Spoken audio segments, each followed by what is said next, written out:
Assalamualaikum warahmatullahi wabarakatuh.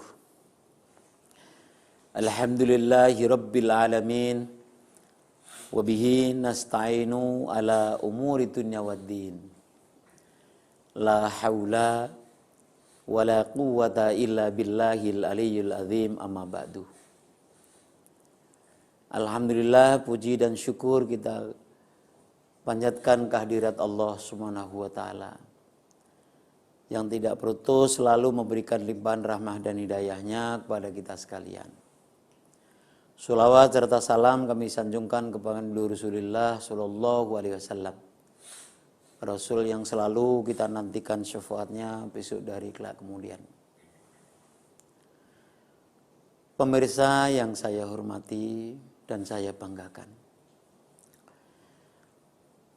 musibah dengan seksaan itu tipis bedanya. Banyak sekali disinggung Allah di dalam Al-Quran. Apakah itu musibah, apakah itu seksaan? Setelah kita tahu bahwa musibah dan seksaan itu, maka itu sebagai pengingat kita agar supaya kita evaluasi apa yang kita lakukan. Sering kita dengar bahwa saudara kita kena musibah. Karena mungkin mengartikan musibah itu adalah berbeda dengan apa yang dimaksud Al-Quran. Misalnya ada kematian, itu musibah. Ada kecurian, itu musibah. Perampokan, itu musibah.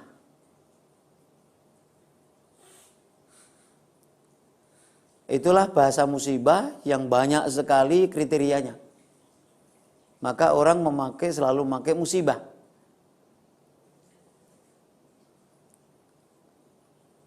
Untuk tataran pergaulan kenegaraan selalu bilang musibah.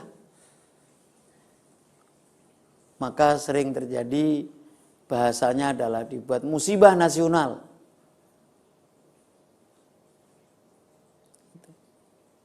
Karena musibah itu agak lebih soft, lebih halus. Padahal mungkin hakikatnya adalah siksaan.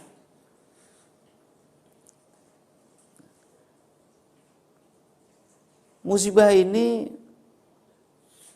di muka bumi ini, di masyarakat kita ini tak henti-hentinya.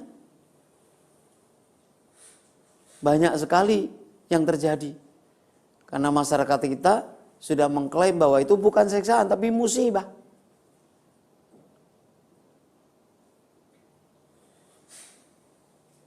Padahal belum tentu itu musibah. Karena tingkatannya, ketika tingkatannya kualitas yang sangat-sangat berat, maka itu namanya siksaan. Bukan musibah. Bagaimana selama ini kita mensikapi itu? Atau mungkin diri kita sendiri? Pernah nggak kita mengatakan bahwa ini musibah? Bahwa ini siksaan? Karena kualitas musibah itu yang tahu adalah diri kita sendiri. Apakah itu dikelompokkan musibah, apakah itu dikelompokkan siksaan. Tapi yang jelas adalah ini pemberian Allah. Teguran Allah agar supaya kita kembali ke real yang Allah berikan. Agar supaya mereka kembali ke jalan kebaikan. Sehingga teguran Allah itu berupa musibah tadi. Berupa siksaan. Karena kita kalau tidak diberikan yang berat itu, diingatkan lewat yang berat itu, maka manusia tidak merasakan bahwa dirinya adalah ditegur oleh Allah. Berperilaku yang jauh menyimpang, kemudian ditegur oleh Allah. Dan teguran ini nyata, Teguran ini antar manusia belum tentu sama, berbeda-beda. Macam-macam. Tapi semua orang mengatakan itu musibah. Padahal belum tentu. Maka perbedaan yang sangat tipis ini adalah harus kita bisa mensikapi dengan benar. Oh ini musibah. Oh ini siksaan. Tapi yang jelas adalah hakikatnya musibah atau siksaan itu sama. Teguran yang Allah berikan kepada kita agar supaya kita kembali. Tapi anehnya manusia-manusia ini tidak merasa ada kesalahan. Tidak mengakui kesalahan-kesalahan itu. Bahkan dia tidak menerima musibah yang ada itu. Dia merasa bahwa dirinya adalah sudah melakukan kebaikan-kebaikan, kok masih dikasih musibah. Padahal dia tidak tahu, justru diberikan musibah oleh Allah itu adalah teguran dari perilaku-perilaku yang dilakukan itu. Ini banyak sekali diabarkan Allah dalam Al-Quran. Agar supaya kita ambil pelajaran dari musibah-musibah yang menimpa diri kita. Supaya kita terus evaluasi dalam kehidupan kita, dalam perilaku keseharian kita. Karena kalau kita sudah tahu persis bahwa musibah-musibah itu adalah dari perilaku kita, kemudian kita perubah, kemudian kita perbaiki dalam perilaku-perilaku kita, maka kita akan kembali kepada Allah dengan baik. Maka kita akan dekat dengan Allah. Ini masyarakat-masyarakat kita ini masih belum bisa nerima perilaku-perilaku yang kita lakukan kemudian mendatangkan musibah itu. Yang jelas adalah kita harus prinsip bahwa apakah ini musibah, apakah ini siksaan yang dikirim oleh Allah untuk kita, itu adalah kepentingan Allah kepada kita agar supaya kita memperbaiki perilaku-perilaku kita. Agar supaya kita selalu dekat dengan Allah. Agar supaya kita tahu kewajiban kita sebagai hamba Allah. Ini yang penting. Sehingga kita bisa mensikapi musibah-musibah yang ada di sekeliling kita. Di masyarakat kita yang terjadi. Kalau kita bisa mensikapi bahwa musibah dan siksaan itu. Tapi kalau tidak bisa, ya sudah dianggap tidak punya arti apa-apa. Terus Allah akan memberikan. Dan teguran-teguran itu merupakan kasih sayang Allah kepada kita.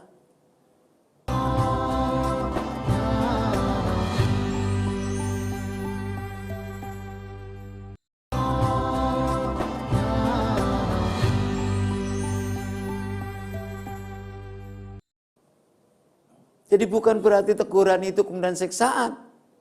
Tapi teguran-teguran yang berupa musibah itu adalah merupakan kasih sayangnya Allah agar supaya mereka itu berperilaku dengan kebaikan. Nah, ini banyak sekali masyarakat kita yang seperti itu. Gitu. Ini penting banget untuk diberikan kepada masyarakat kita. Hal ini juga sering saya sampaikan di kajian-kajian saya, di taklim-taklim saya. Kadang-kadang orang itu adalah dianggap perilaku-perilaku yang dilakukan itu adalah bisa terhindar dari teguran-teguran Allah. Dari musibah-musibah yang dikirimi oleh Allah. Padahal kalau dia memahami betul bahwa musibah teguran yang diberikan Allah itu adalah merupakan kasih sayangnya Allah. Realita kasih sayangnya Allah itu bermacam-macam.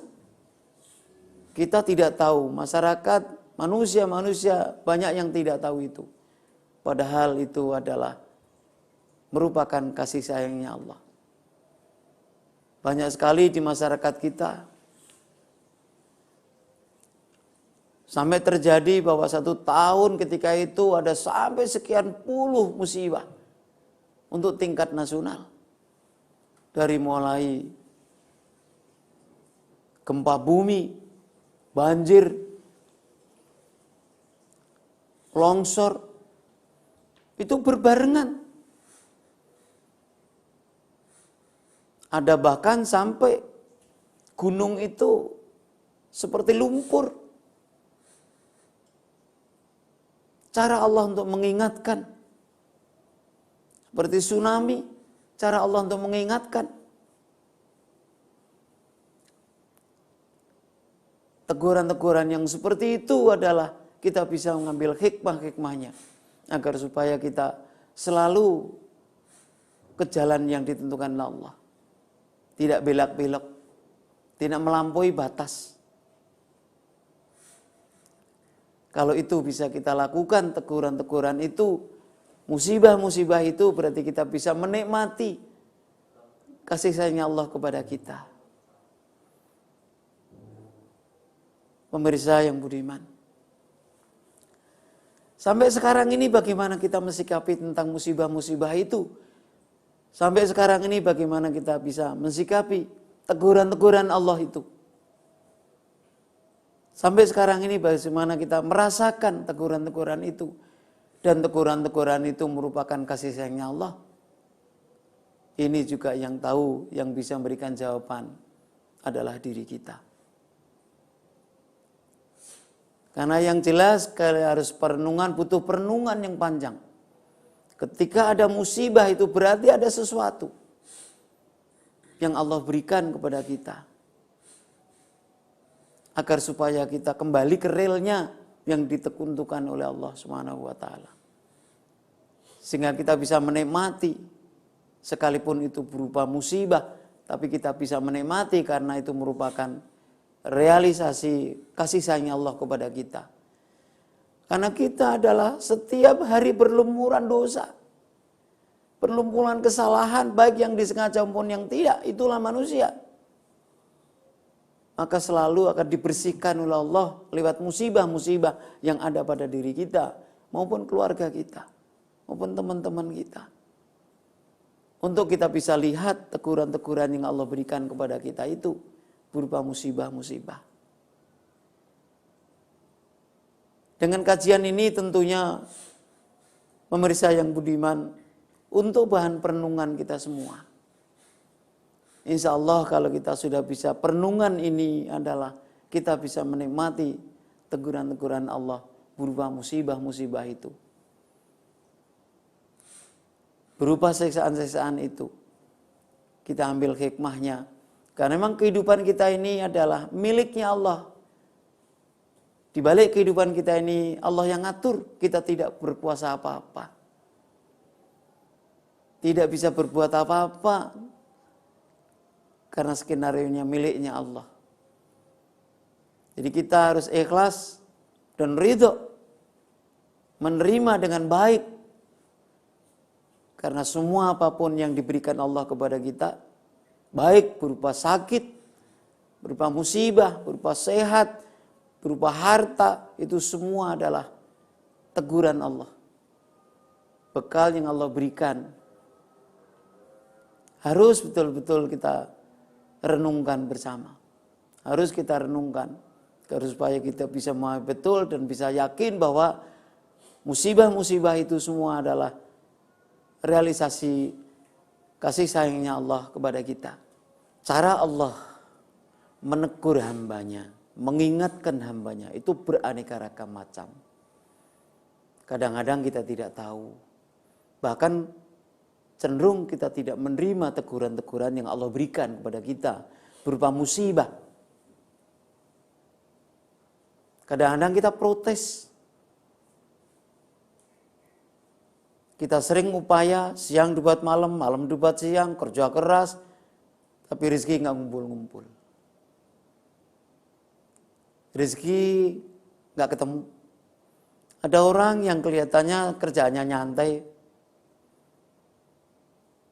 tidak perlu banting tulang, tidak perlu menghabiskan waktu, tapi mereka rezekinya melimpah. Sehingga dia mengatakan, ini musibah. Ini Allah nggak adil. Itu artinya orang yang seperti itu tidak paham. Tidak bisa menerima teguran Allah, tidak menerima ingatan Allah. Tidak menerima musibah-musibah. Padahal Allah memutuskan apa yang dilakukan itu. Kekuasaan Allah itu adalah untuk kita karena kasih sayangnya. Memang sering terjadi yang seperti itu di masyarakat kita. Kita kelihatannya di kasat mata mereka tidak kerja, tapi mereka uangnya banyak. Itu dianggap mereka enak. Padahal itu juga musibah. Diuji oleh Allah. Uangnya banyak.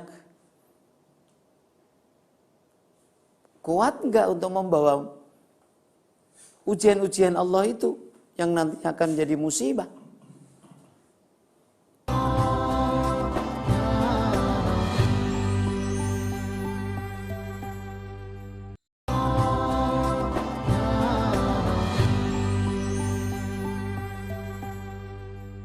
Padahal kalau kita renungkan misalnya rizki yang dititipkan Allah, berapapun besarnya itu adalah karunia Allah, maka kita bisa menikmati ujian-ujian Allah itu dengan baik.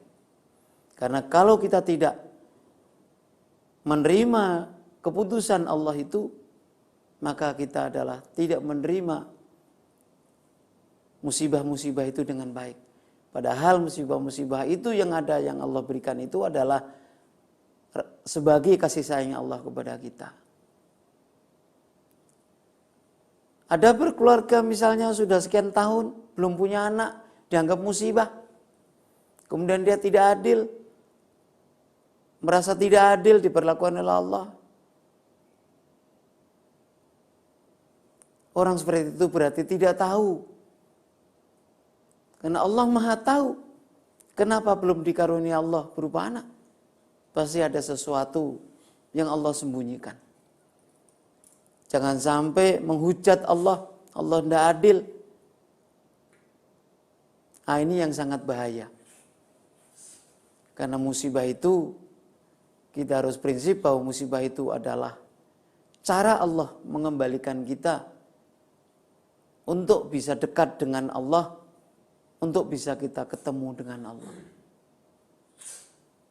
Pemirsa yang budiman. Jadi kelihatannya juga materi ini sederhana sekali. Tapi ini yang terjadi di masyarakat kita beda. Maka kita harus bisa mensikapi secara utuh. Walaupun sederhana ini butuh perenungan kita. Agar supaya kita paham betul. Ini skenario Allah. Bagaimana Allah menjadikan diri kita adalah lebih dekat dengan Allah. Yang tahu adalah Allah. Allah bisa saja membuat seluruh manusia kaya raya, bisa. Dan itu Allah mampu seperti itu. Sangat bisa. Gitu. Kenapa Allah memperlakukan ini? Bukan Allah tidak adil, tapi Allah Maha tahu. Bagaimana nguji hamba-hambanya ini agar supaya mereka bisa memahami dalam kehidupan. Bisa mensikapi dalam kehidupan sehingga mereka bisa dekat dengan Allah. Bagaimana kita bisa dekat dengan Allah kalau perilaku-perilaku kita berlawanan dengan keputusan Allah? Ini yang harus betul kita renungkan. Karena keputusan-keputusan Allah itu pasti. Dan itu paling benar. Dan itu pasti yang terbaik untuk kita. Itu hanya saja kita tidak memahami itu. Ini yang terjadi di masyarakat kita. Saya sering ketemu masyarakat yang mengadu ini dan itu. Rata-rata mereka mengadu adalah merasa bahwa dia diperlakukan tidak adil oleh Allah. Karena merasa sudah ibadahnya tekun. Qiyamul lail dilakukan. Sedekah dikerjakan. Tapi keinginan mereka harus mempunyai anak, dia tidak dikasih-kasih. Menganggap bahwa Allah itu tidak adil. Ini banyak sekali, beraneka ragam, bermacam-macam kejadian-kejadian ini di masyarakat. Ini kita harus tahu persis apa yang kita lakukan. Agar supaya kita ini bisa mensikapi musibah-musibah yang ada di masyarakat kita. Apakah untuk masyarakat kita, apakah untuk diri kita, keluarga kita. Kita harus bisa memahami betul bahwa itu musibah adalah sebagai kasih sayangnya Allah kepada kita. Karena kasih sayangnya Allah beraneka ragam. Bisa kemiskinan, itu juga merupakan kasih sayangnya Allah. Kekayaan itu bisa, itu merupakan kasih sayangnya Allah. Lancar dalam karir, itu juga kasih sayangnya Allah. Ada kendala dalam karir, itu juga kasih sayangnya Allah. Karena semua itu skenario Allah. Yang Allah berikan karena ini kasih sayangnya Allah kepada kita. Sampai Allah juga sudah menyebutkan, mengabadikan dalam Al-Quran, fa inna ma'al usri yusra. Ketika kita berupaya, ketika ketemu kesulitan, maka pasti akan ketemu kemudahan. Loh, ini sudah dijanjikan oleh Allah SWT, tapi masyarakat manusia itu masih belum memahami bahwa itu adalah sudah diklaiman Allah. Kalau kita yakin betul bahwa ini adalah miliknya Allah, skenario Allah, maka kita terima. Nah, inilah yang sering kita lakukan. Sehingga tidak terurai persoalan-persoalan yang kita hadapi. Saya selalu menyampaikan teman-teman yang mempunyai persoalan.